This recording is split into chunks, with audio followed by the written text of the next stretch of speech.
പുതിയൊരു വീഡിയോയിലേക്ക് എല്ലാവർക്കും സ്വാഗതം. അപ്പോൾ എല്ലാവരും സുഖമായിട്ട് സന്തോഷമായിട്ടിരിക്കുകയെന്ന് കരുതുന്നു.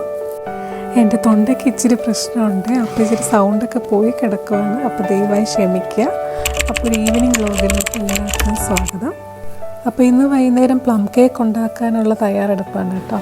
അപ്പോൾ ഇച്ചിരി മെനക്കെട്ട പണിയാണ് ഈ പ്ലം കേക്കൊക്കെ ഉണ്ടാക്കുന്നത്. അപ്പോൾ ആദ്യം എൻ്റെ കരാമൽ സിറപ്പ് ഉണ്ടാക്കി വെക്കുവാണ്. അപ്പോൾ അതുണ്ടാക്കാനായിട്ട് 1 കപ്പ് ഷുഗർ എടുത്തിട്ട് നല്ലോണം മെൽറ്റ് ചെയ്യിക്കുക. അത് ഉരുകി കളറൊക്കെ മാറി നല്ല ഡാർക്ക് ബ്രൗണായി തുടങ്ങുമ്പോൾ തിളച്ച വെള്ളം 1 കപ്പ് ഒഴിച്ച് അത് നല്ലോണം വറ്റിച്ച് ഒരു 1/2 കപ്പ് എന്നുള്ള രീതിയിൽ തീ ഓഫ് ചെയ്തെടുക്കുക. പിന്നെ രാവിലെ തന്നെ ഞാൻ ഓറഞ്ച് ജ്യൂസിൽ നമ്മുടെ റൈസിൻസും ചെറിയും ടൂട്ടി ഫ്രൂട്ടിയും ഡേറ്റ്സും സോക്ക് ചെയ്ത് വെച്ചിട്ടുണ്ടായിരുന്നു. പിന്നെ അത് പോയിട്ട് അതിൻ്റെ കൂടെ ഞാൻ കുറച്ച് ജാമും ഹണിയും കുറച്ചുകൂടെ ടൂട്ടി ഫ്രൂട്ടിയും കുറച്ചുകൂടെ ചെറീസും കൂടെ അതായത് 1 സ്പൂൺ കൂടെ ഇപ്പോൾ ഇട്ട് മിക്സ് ചെയ്യുവാണ്. പിന്നെ സോക്ക് ചെയ്തപ്പോൾ കുറച്ച് ഓറഞ്ചിൻ്റെ തൊലി ഗ്രേറ്റ് ചെയ്തും കൂടെ ഇട്ടിട്ടുണ്ടായിരുന്നു. ശരിക്കും ഈ പ്ലം കേക്ക് അവരവരുടെ കയ്യിലുള്ളതനുസരിച്ച് എങ്ങനെ വേണേൽ ഉണ്ടാക്കാൻ കേട്ടോ. പിന്നെ ഇതാണ് എൻ്റെ പാചക ഡയറി. ഇത് നോക്കിയാണ് കേട്ടോ ഞാൻ എല്ലാം കുക്ക് ചെയ്യുന്നത്. പിന്നെ നമ്മൾ സ്പൈസസ് ആഡ് ചെയ്യണം. പട്ട, ഗ്രാമ്പു, ഏലക്ക പൊടിച്ചതാണ് എൻ്റെ മെയിൻ സ്പൈസ്. അതും കൂടെ മിക്സ് ചെയ്തങ്ങ് വെച്ചു. പിന്നെ ഞാനിതിൽ 3 മുട്ടയാണ് കേട്ടോ ആഡ് ചെയ്യുന്നത്. അപ്പോൾ 3 മുട്ട ഞാൻ സെപ്പറേറ്റ് ബീറ്റ് ചെയ്ത് കൊണ്ടുവരികയാണ്. നമുക്കല്ലാതെ വെള്ളം മാത്രമായിട്ട് സെപ്പറേറ്റ് ബീറ്റ് ചെയ്തും ചേർക്കാം. ഞാനിപ്പോൾ അങ്ങനെ ചെയ്യുന്നില്ല. 3 മുട്ടയും ഒരുമിച്ചങ്ങ് ബീറ്റ് ചെയ്ത് എടുക്കുവാണ്. പിന്നെ വേറൊരു ബൗളിൽ 1/4 കപ്പ് എണ്ണ, പിന്നെ 100 ഗ്രാം മെൽറ്റ് ചെയ്ത ബട്ടർ, 1/2 കപ്പ് പൊടിച്ച പഞ്ചസാര, പിന്നെ ഇതെല്ലാം കൂടെ ഒരുമിച്ചൊന്ന് ബീറ്റ് ചെയ്തെടുക്കുക. അതിലോട്ട് ഞാൻ അടിച്ച മുട്ടയും കൂടെ മിക്സ് ചെയ്യുവാണ്. എന്നിട്ട് ഒരുമിച്ച് ഒന്നുകൂടെ ഒന്ന് ബീറ്റ് ചെയ്തെടുക്കുക. അത് നമുക്ക് വിസ്കി വെച്ചും യൂസ് ചെയ്ത് ബീറ്റ് ചെയ്യാം, അല്ലെങ്കിൽ ബീറ്റർ വെച്ചും ബീറ്റ് ചെയ്യാം. പിന്നെ നമ്മൾ കരമൽ സിറപ്പ് ഉണ്ടാക്കി വെച്ചിട്ടുണ്ടല്ലോ, അത് ഇതിലോട്ട് ഒഴിച്ചു കൊടുക്കുക. ആ കരമൽ സിറപ്പ് ഇച്ചിരി കൂടിയാലും കുറഞ്ഞാലും വലിയ കുഴപ്പമൊന്നുമില്ല കേട്ടോ. പിന്നെ അതിലോട്ടാണ് നമ്മൾ മാവ് ചേർത്ത് കൊടുക്കുന്നത്. ഈ ഒരു കേക്കിൽ 1.5 കപ്പ് മാവാണ് മൈദമാവാണ് ചേർക്കുന്നത്. അതിൽ കുറച്ച് മാവെടുത്ത് ഞാൻ ആ സോക്ക് ചെയ്ത് വെച്ച ഫ്രൂട്ട്സിൻ്റെ ഉണ്ടല്ലോ അതിൽ ഇച്ചിരി ഒന്ന് മിക്സ് ചെയ്ത് കൊടുത്തു. ഇനിയിപ്പോൾ വേറെ ഒന്നുമില്ല, എല്ലാം കൂടെ ഒരുമിച്ചങ്ങ് ഒരു മിക്സിയിലങ്ങ് ചെയ്യുക. ഡ്രൈ ഫ്രൂട്ട്സും പിന്നെന്താ നമ്മുടെ ചോപ്പ് ചെയ്ത നട്ട്സും എല്ലാം കൂടെ ഒരുമിച്ചങ്ങ് ജസ്റ്റ് ഒരു സ്പാച്ചുല വെച്ചങ്ങ് മിക്സ് ചെയ്താൽ മാത്രം മതി. പിന്നെ ഓവറായിട്ട് നമ്മൾ മിക്സ് ചെയ്യേണ്ട. നമ്മൾ വിസ്കോ ബീറ്റോ ഒന്നും യൂസ് ചെയ്ത് ജസ്റ്റ് ഒരു തടിത്തവിയോ എന്തുപോലൊരു സ്പാറ്റുല വെച്ചോ മിക്സ് ചെയ്യുക. പിന്നെ വാനില എസൻസും കൂടെ ചേർത്ത് മിക്സ് ചെയ്യുക. മുട്ടയുടെ ഒക്കെ ഒരു സ്മെല്ല് മാറിക്കിട്ടും. പിന്നെ ഏതെങ്കിലും ഒരു ബേക്കിംഗ് ടിൻ റെഡിയാക്കി വെക്കുക. ബേക്കിംഗ് പേപ്പർ ഇട്ടിട്ട് പിന്നെ അതിലോട്ട് ഇതങ്ങ് ഒഴിച്ചു കൊടുക്കുക. പിന്നെ ഓവറായിട്ട് ഇട്ടൊന്നും ഇളക്കണ്ട. ജസ്റ്റ് ഒന്ന് ലെവൽ ചെയ്ത് കൊടുത്തിട്ട് നൈസായിട്ട് 1-2 ടാപ്പിംഗ് മാത്രം ചെയ്താൽ മതി. എയർ ബബിൾസ് മാറല്ല, ഒരുപാട് ടാപ്പിംഗ് ഒന്നും വേണ്ട. കാരണം ഈ മുകളിലുള്ള നട്ട്സും ഫ്രൂട്ട്സൊക്കെ ചിലപ്പോൾ അടിയിൽ പോയി വരും. ഇനി നമുക്ക് അതിൻ്റെ പുറത്ത് എങ്ങനെ വേണേൽ ഡെക്കറേറ്റ് ചെയ്യാൻ, ഗാർണിഷ് ചെയ്യാം. അത് കഴിഞ്ഞിട്ട് പ്രീ ഹീറ്റ് ചെയ്യാൻ വെച്ചിട്ടുണ്ടായിരുന്നു ഓവൻ 15 മിനിറ്റ് 180 ഡിഗ്രിയിലോട്ട്. അപ്പോൾ അതിലോട്ട് വെക്കുക, ബേക്ക് ചെയ്യുക. അപ്പോൾ ഇത് ഇച്ചിരി കൂടെ സമയം എടുക്കും ബേക്ക് ചെയ്യാനായിട്ട്. 45 മിനിറ്റ് വരെ എടുത്താണ് ബേക്ക് ചെയ്യുന്നത് 180 ഡിഗ്രിയിൽ.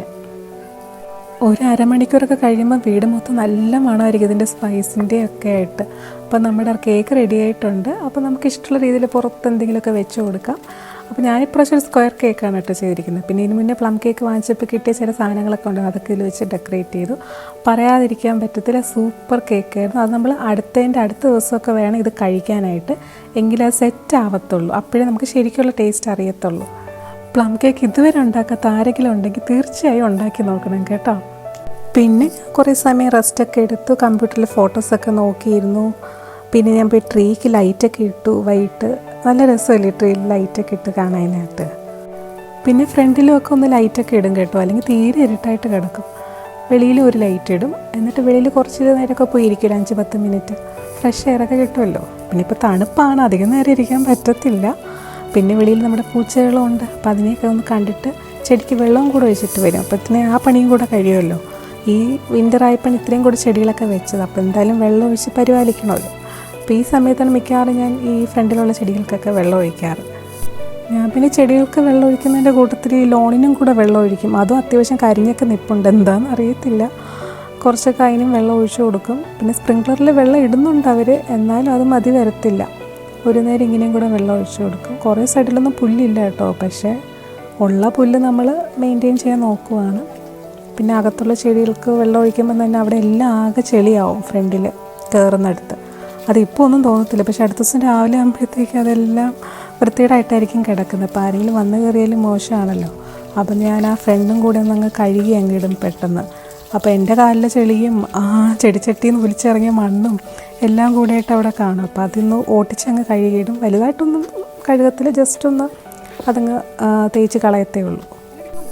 ചെടിക്ക് വെള്ളമൊഴിച്ച് പുല്ലിന് വെള്ളമൊഴിച്ച് ഇത്രയും ചെയ്ത് കഴിയുമ്പോൾ തന്നെ ഒരു നേരം ആകും കേട്ടോ. ഒരു അരമണിക്കൂറെങ്കിലും ഫ്രണ്ടിൽ സ്പെൻഡ് ചെയ്യേണ്ടി വരും. അപ്പോൾ അതൊക്കെ കഴിഞ്ഞ് വടിയും കോലുമൊക്കെ ആയിട്ട് ഞാൻ പോവുകയാണ് തിരിച്ച്. ഇനി ഡിന്നർ ഉണ്ടാക്കണം. അപ്പോൾ രാത്രി പാസ്തയാണ് ഉണ്ടാക്കാൻ ഉദ്ദേശിക്കുന്നത്. പാസ്ത ഓൾറെഡി വേവിച്ചത് ഇരിപ്പുണ്ട്. പിന്നെ അതിന് മിക്സ് ചെയ്യാനുള്ള സാധനങ്ങൾ മാത്രം ഉണ്ടാക്കിയാൽ മതി. അപ്പോൾ ഇനി അതിനുള്ള തയ്യാറെടുപ്പാണ്. ചിക്കനൊക്കെ ചേർത്ത് റെഡ് സോസ് പാസ്തയാണ് ഉണ്ടാക്കുന്നത്. അപ്പോൾ മോനിപ്പം വൈറ്റ് സോസിനെക്കാട്ടി റെഡ് സോസാണ് ഇഷ്ടം. അപ്പോൾ പാസ്ത സോസ് മേടിച്ച് വെച്ചിട്ടുണ്ട്. അപ്പോൾ പിന്നെ അത് എളുപ്പമാണ്. പിന്നെ ജസ്റ്റ് ചിക്കൻ ഇതുപോലെ ഞാൻ ചോപ്പറിലിട്ട് ഒന്ന് ഗ്രൈൻഡ് ചെയ്യും.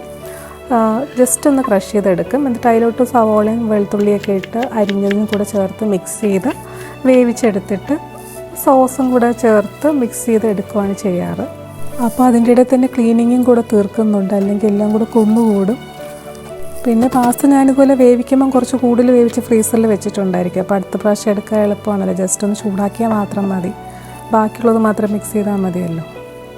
പിന്നെ പാനിലോട്ട് ഇച്ചിരി എണ്ണ ഒഴിച്ച് നമ്മൾ വെളുത്തുള്ളിയും സവാള അരിഞ്ഞ് വെച്ചിട്ടുണ്ടല്ലോ അതൊക്കെ ഇട്ട് ജസ്റ്റ് ഒന്ന് വാടി തുടങ്ങുമ്പോഴത്തേക്കും നമ്മൾ ക്രഷ് ചെയ്ത് വെച്ചിരിക്കുന്ന ചിക്കൻ കൂടെ ഇട്ട് മിക്സ് ചെയ്യും. അതിങ്ങനെ ഫൈനായിട്ട് നമ്മൾ ക്രഷ് ചെയ്ത് വെച്ചിരിക്കുന്ന കാരണം ഒരുപാട് നേരമൊന്നും കുക്ക് ചെയ്യേണ്ടി വരത്തില്ല. മൂടി വെച്ച് പെട്ടെന്ന് തന്നെ വേവിച്ചെടുക്കാൻ പറ്റും. ഒരുപാട് മസാലയൊന്നും ഇടത്തില്ല. ഇച്ചിരി ഉപ്പും കുരുമുളക് പൊടിയും മാത്രം ഇട്ടാണ് വേവിക്കുന്നത്. അപ്പോൾ ബാക്കിയുള്ള ചിക്കൻ ഞാൻ എടുത്ത് വയ്ക്കും. പിന്നീട് സാൻഡ്വിച്ചൊക്കെ ഉണ്ടാക്കാനായിട്ട് എളുപ്പമാണല്ലോ. അങ്ങനെ ചിക്കൻ 5-10 മിനിറ്റിനുള്ളിൽ തന്നെ ആവും. പിന്നെ ആ സമയം കൂടെ ഞാൻ ആ പാസ്ത ഫ്രീസറിൽ നിന്ന് എടുത്തതും കൂടെ ചൂടാക്കി എടുത്തു. അപ്പോൾ ഇച്ചിരി വെന്ത് പോയിട്ടുണ്ടായിരുന്നു ഇപ്രാവശ്യം പാസ്ത. അല്ലാതെ വേറെ പ്രശ്നമൊന്നുമില്ല. പിന്നെ ഞാൻ കുറച്ച് ചിക്കൻ ഈ പറഞ്ഞ പോലെ എടുത്ത് മാറ്റി വെക്കണം. എല്ലാ ചിക്കനും ഇപ്പോൾ ആവശ്യമില്ല. പക്ഷേ ഞാൻ വേവിക്കുമ്പോൾ ഇതുപോലെ കൂടുതൽ വേവിച്ച് വെക്കും കേട്ടോ. പിന്നെ സാൻഡ്വിച്ചൊക്കെ ഉണ്ടാക്കാമല്ലോ. ആ ചിക്കൻ മാറ്റിയതിന് ശേഷമാണ് ഞാൻ പാസ്ത സോസ് ഒഴിച്ചിട്ട് നമുക്ക് ആവശ്യമുള്ള സോസും ആവശ്യമുള്ള പാസ്തയും കൂടി ഇട്ട് മിക്സ് ചെയ്തെടുക്കുന്നത്. പിന്നെ പാസ്ത ചേർക്കുന്ന സമയത്ത് ഇച്ചിരി തിളച്ച വെള്ളം കൂടെ ഒഴിച്ചു കൊടുക്കണം. എങ്കിലൊന്ന് പ്രോപ്പറായിട്ട് മിക്സ് ചെയ്ത് കിട്ടത്തുള്ളൂ. പിന്നെ ഇച്ചിരി ഓർഗാനയും ഇച്ചിരി മിക്സഡ് ഹെർബ്സോ അങ്ങനെ എന്തെങ്കിലും ഉണ്ടെങ്കിൽ മാത്രം ഇട്ടാൽ മതി. പാസ്ത സോസിൽ ഓൾറെഡി അതൊക്കെ ഉണ്ട്. പിന്നെ എൻ്റെ ഒരു സമയത്തിന് അതൊക്കെ ഇച്ചിരി ഇട്ട് കൊടുക്കും. അപ്പോൾ അതവിടെ റെഡി ആയിട്ടുണ്ട് നമ്മുടെ പാസ്ത. പിന്നെ ബാക്കി ഇവിടെ ഇരിക്കുന്നതൊക്കെ ഒന്ന് ഞാൻ ഒതുക്കി പറക്കുവാണ്. പാസ്ത സോസ് നമുക്ക് വീട്ടിൽ തന്നെ ഉണ്ടാക്കാം. പിന്നെ റെഡിമെയ്ഡായിട്ട് വാങ്ങിക്കാൻ കിട്ടുന്നതുകൊണ്ട് എളുപ്പത്തിൽ തന്നെ ഇത് ഉണ്ടാക്കാം. സൂപ്പർ ടേസ്റ്റിയാണ്. നമുക്ക് പിള്ളേർക്കൊക്കെ വീട്ടിൽ തന്നെ ഉണ്ടാക്കി കൊടുക്കാമെന്നുള്ളതേ ഉള്ളൂ. ട്രൈ ചെയ്യാത്തവരുണ്ടെങ്കിൽ ട്രൈ ചെയ്യണേ. ഡിന്നർ കഴിഞ്ഞ് കഴിഞ്ഞാൽ പിന്നെ ഇനി കിച്ചൺ ക്ലീനിങ് ആണ്. അതെല്ലാം ഒന്ന് ഒതുക്കി നീറ്റാക്കിയിട്ടേ കിടക്കത്തുള്ളൂ. സ്റ്റൗ ഇച്ചിരി മോശമാണ്. അപ്പോൾ അതെല്ലാം എണ്ണമയൊക്കെ പറ്റിപ്പിടിച്ചിരിപ്പുണ്ട്. അപ്പോൾ ഞാനതൊരു ലോഷനല്ല എൻ്റെ ഒരു കെമിക്കലൊക്കെ ഇട്ടിട്ട് നല്ലോണം തേച്ചൊരച്ച് ഇളക്കുവാണ്. അത് ക്ലീനായാൽ തന്നെ പകുതി കിച്ചൺ ക്ലീൻ എന്ന് പറയാം. പിന്നെ ഒന്ന് തുടച്ചാൽ മതിയല്ലോ സ്ലാബൊക്കെ. അപ്പം ഞാൻ ഈ സ്റ്റൗവിനായിട്ടൊക്കെ തുടയ്ക്കാനായിട്ട് പ്രത്യേകിച്ച് തുണി വെച്ചിട്ടുണ്ട്. കണ്ടാൽ ഇച്ചിരി മോശം തന്നെയാണ് തുണി. പിന്നെ ലാസ്റ്റ് നല്ലൊരു തുണിയിട്ട് തുടച്ചിങ്ങി എടുക്കും. ആദ്യം സ്റ്റീലിൻ്റെ സ്ക്രബ്ബർ തന്നെ യൂസ് ചെയ്തിട്ട് ഇളക്കേണ്ടി വരും. പിന്നെ നമ്മുടെ ആ പഴയ തുണിയിട്ട് തുടയ്ക്കും. പിന്നെ ആണ് ലാസ്റ്റ് നമ്മൾ നല്ല തുണിയിട്ട് തുടച്ചിങ്ങി എടുക്കുന്നതെങ്കിൽ നല്ല വൃത്തിയാവത്തുള്ളൂ. സ്റ്റൗ വൃത്തിയാക്കുമ്പോൾ അത് മാത്രമല്ല, എൻ്റെ ചുറ്റുപാടും അതിൻ്റെ ബാക്ക് സ്പ്ലാഷും എല്ലാം നമ്മൾ തുടയ്ക്കുക തന്നെ വേണം. എങ്കിലേ ആ എണ്ണ മെഴുക്കൊക്കെ പോകത്തുള്ളൂ. കണ്ടില്ലേ വെട്ടിത്തിളങ്ങുന്ന സ്റ്റൗവൊക്കെ. പിന്നെ നമ്മൾ ഈ അഴുക്കായ തുണികളൊക്കെ ഉണ്ടല്ലോ, നല്ല വൃത്തിക്കൊന്ന് സോപ്പിട്ട് കഴുകി ഞാൻ ബാക്ക് സൈഡിലാണ് അത് ഉണക്കാനിടുന്നത്. കൂടെ തന്നെ നമ്മുടെ സിങ്കും കൂടെ നല്ല വൃത്തിക്ക് അങ്ങ് കഴുകുക. ഞാൻ ഇതിനായിട്ട് സ്റ്റീൽ സ്ക്രബ്ബർ സെപ്പറേറ്റ് തന്നെ വെച്ചിട്ടുണ്ട് സ്റ്റൗവിനും സിങ്കിനൊക്കെ ആയിട്ട്. അത് വെച്ച് ഉരച്ച് തന്നെ കഴുകും. എങ്കിലേ അതിനകത്തുള്ള അഴുക്കുകളൊക്കെ പോകത്തുള്ളൂ. എന്നിട്ട് ലാസ്റ്റ് ആ തുണികളൊക്കെ ഒരുമിച്ചിട്ട് നല്ല തേച്ചൊരച്ച് കഴുകുവാണ്. എന്നിട്ട് ഞാനിതുപോലെ ഡോറിൻ്റെ ബാക്കിലൊക്കെ ഒളിച്ചാണ് കൊണ്ടുപോയിരിക്കുന്നത്. എന്നിട്ട് ഞാൻ ലാസ്റ്റ് നല്ലൊരു തുണി വെച്ചിട്ട് സ്ലാബൊക്കെ വൃത്തിയാക്കി തുടച്ച് ക്ലീനാക്കി ഇടും. അപ്പോൾ ഇങ്ങനൊരു കിച്ചണിൽ നമുക്ക് രാവിലെ വന്ന് കയറുമ്പം തന്നെ നല്ലൊരു സമാധാനം സന്തോഷമാണ്. എന്തായാലും നമ്മൾ സിങ്കൊക്കെ നല്ല വൃത്തിക്ക് തുടയ്ക്കുന്നതിൻ്റെ കൂട്ടത്തിൽ അതിൻ്റെ ബാക്കിലുള്ള ടൈൽസും ഒക്കെ തുടയ്ക്കണം കേട്ടോ. അതിലൊക്കെ നമ്മുടെ സോപ്പുകളൊക്കെ തെറിക്കുന്നു. അത്ര നമ്മൾ സൂക്ഷിച്ചാലും തെറിക്കും. അപ്പോൾ അത് നമ്മൾ തുടയ്ക്കണം. കൂടെ തന്നെ നമ്മൾ സോപ്പൊക്കെ ലിക്വിഡൊക്കെ ഇട്ട് വെച്ചിരിക്കുന്ന ആ പാത്രങ്ങളൊക്കെ ഉണ്ടല്ലോ, അതൊക്കെ ജസ്റ്റ് ഒന്ന് ഓടിച്ച് തുടച്ച് പോയാൽ തന്നെ നല്ല വൃത്തിക്കിരിക്കും. എനിക്കത് മാത്രമല്ല, ജനലിൽ നിന്ന് വരുന്ന പൊടിയും കൂടെ ഉണ്ട്. അപ്പോൾ അതും കൂടെ വൃത്തിയാവും.